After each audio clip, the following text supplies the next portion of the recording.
하나님의 말씀은 맛있습니다. 하나님의 말씀은 즐겁습니다. 하나님의 말씀은 생명과 행복을 줍니다.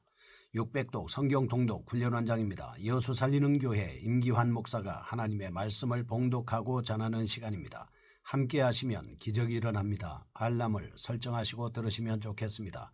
본 방송은 유튜브에서 성경 통독 임기환 검색하시고 구독하시면 계속되는 하나님의 말씀 업데이트를 통해서 은혜 받으실 수 있습니다.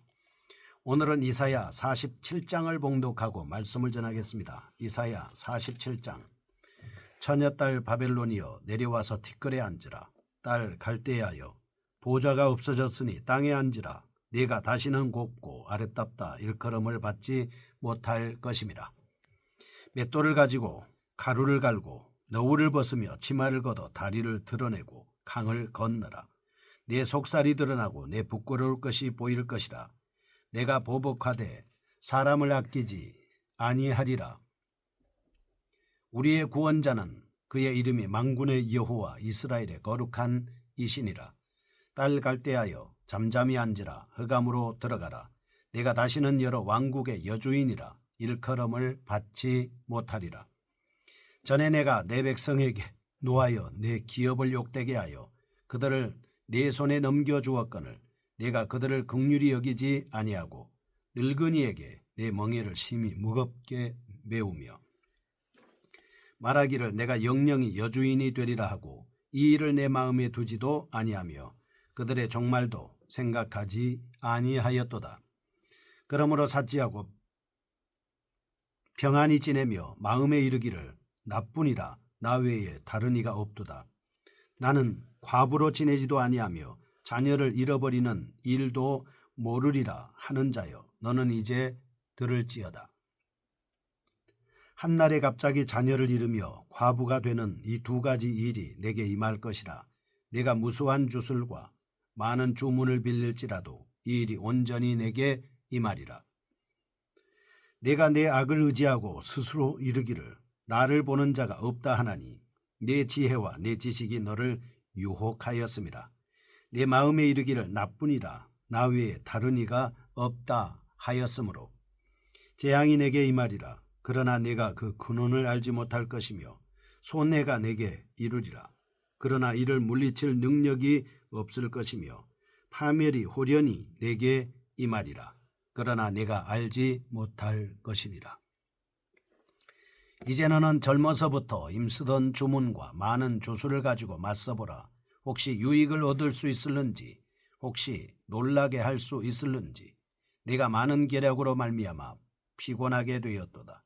하늘을 살피는 자와 별을 보는 자와 초하룻 날에 예고하는 자들에게 일어나 내게 임할 그 일에서 너를 구원하게 하여 보라. 보라 그들은 초계 같아서 불의 탈이니 그 불꽃의 세력에서 스스로 구원하지 못할 것이라. 이 불은 덮게 할 숯불이 아니요 그 앞에 앉을 만한 불도 아니니라. 내가 같이 힘쓰던 자들이 내게 이같이 되리니 어려서부터 너와 함께 장사하던 자들이 각기 제 길로 흩어지고 너를 구원할 자가 없으리라. 아멘. 이사야 47장은 바벨론의 멸망에 대한 말씀을 하고 있습니다. 이사야 46장 1절에서 13절에 나오는 이스라엘의 구원을 선포한 바 있는 번석기자는 47장에서 바벨론에 대한 심판을 선포하고 있습니다. 하나님의 징계의 도구로 사용되었던 바벨론, 이제 포악함과 무자비함으로 멸망을 자초하게 되는 것입니다. 이러한 내용을 담고 있습니다. 1절에서 5절 바벨론에 대한 멸망의 선포를 합니다. 6절에서 11절 멸망의 이유입니다. 12절에서 15절 바벨론의 국가 안전장치의 무력함을 풍자적으로 묘사하고 있습니다. 47장은 근본적으로 조롱가와 장례가의 형태를 사용하고 있습니다.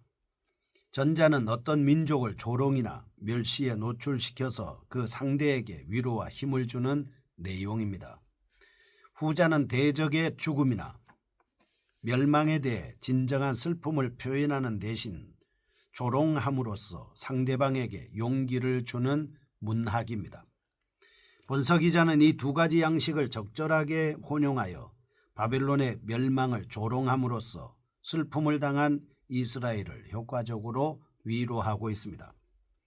1절에서 3절 조롱으로 바벨론의 노예가 되는 것입니다. 4절에서 5절 이스라엘의 하나님에 대한 인정과 심판의 화답에 대한 말씀입니다. 6절과 7절 조롱으로 위치와 신분의 역전되는 모습을 볼 수 있습니다.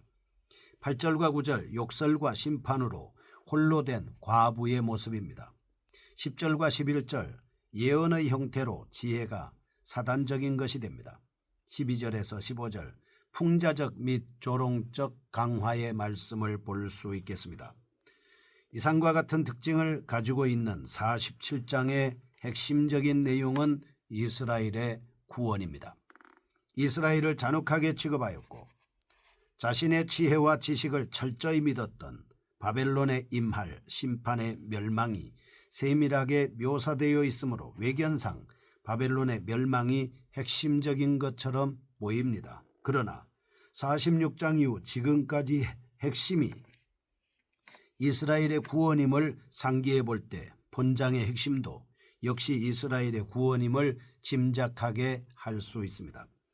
이 사실에 대한 증거는 삽입구 처리가 되어 있어서 대수롭지 않아 보이는 4절에서 찾아볼 수 있겠습니다. 이곳에는 하나님이 임하실 이스라엘의 구원의 메시지가 산더미처럼 쌓여있는 쓰레기 속에 빛을 발하는 보석처럼 빛나고 있습니다. 노도강풍과 같은 멸망의 선언 속에서 본서 기자는 분명한 음성으로 내가 이스라엘을 구원하리라 라고 하는 여호와의 말씀을 선포하고 있습니다. 첫 번째입니다. 1절에서 5절입니다. 바벨론 멸망에 대한 선포의 내용입니다. 이스라엘의 구원에 대한 선포에 이어지는 본단락은 바벨론의 멸망을 구체적으로 선포하고 있습니다. 이스라엘의 역사가 이스라엘의 구원, 이방의 심판, 이방의 구원, 이스라엘의 심판, 이러한 구도 속에서 진행됨을 고려할 때 매우 익숙한 표현이라고 할 수 있겠습니다. 특히 앞장 서두에서 나온 바벨론 신상의 붕괴에 이어 바벨론의 몰락이 언급됨으로써 바벨론의 멸망을 필연적으로 짐작하게 하고 있습니다. 1절에서 3절 조롱조의 바벨론 노예 사실에 대한 선포의 말씀입니다. 4절은 성가대의 화답풍인 이스라엘의 구원자 하나님에 대한 인정입니다. 5절은 바벨론 멸망의 확증 등으로 구성되어 있습니다. 핵심적인 내용을 살펴보겠습니다. 첫째, 바벨론의 멸망에 대한 생생한 묘사입니다. 먼저 1절, 바벨론은 티끌로 가득한 땅에 내려앉으라는 명령을 받고 있습니다. 현재 보좌에 앉아 열방을 통치하는 영광을 누리고 있던 바벨론은 가장 천한 상태로 전락할 운명에 처해 있습니다. 바벨론의 멸망은 필연적입니다. 바벨론은 당시 노예 중 여자 노예에게 부과되었던 곡식 찢는 일을 수행시키기 위해 맷돌을 취하여 갈아야만 할 지경이었습니다. 이처럼 본서 기자는 바벨론의 패망을 선언하면서 5절입니다. 그들은 아무도 보지 않는 어두운 곳에서 침묵함으로써 자신들의 수치를 감추어야 한다고 주장하고 있습니다. 그런데 이러한 멸망을 선포함에 있어서 이사야는 조롱조의 분위기를 사용하고 있습니다. 왜냐하면 바벨론은 하나님의 대적으로서 언약 백성을 괴롭힌 사실에 대한 당연한 보응을 받는 것이기 때문입니다. 대적의 멸망을 슬퍼할 자는 없기 때문입니다. 둘째, 이스라엘의 구원에 대한 확신입니다. 4절, 바벨론의 멸망을 중점적으로 묘사하는 가운데 본서 기자는 하나님의 구원자 되심을 찬양하고 있습니다. 이와 같은 내용을 삽입한 의도는 바로 바벨론의 멸망과 하나님의 구원자 되심이 밀접하게 연관되어 있음을 강조하기 위함입니다.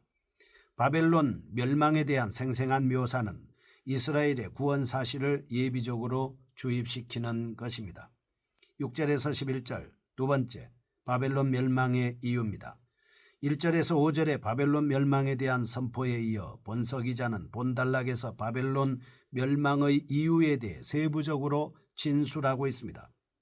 특히 여기서는 작은 씨앗이 큰 나무로 자라가듯이 작은 죄악의 씨가 큰 죄악으로 자라나는 과정을 설득력 있게 제시하고 있습니다. 6절에서 8절 바벨론의 멸망 이유입니다. 9절 세부적 멸망의 내용입니다. 10절 죄악의 절정입니다. 11절 총괄적 멸망의 내용 등으로 구성되어 있습니다.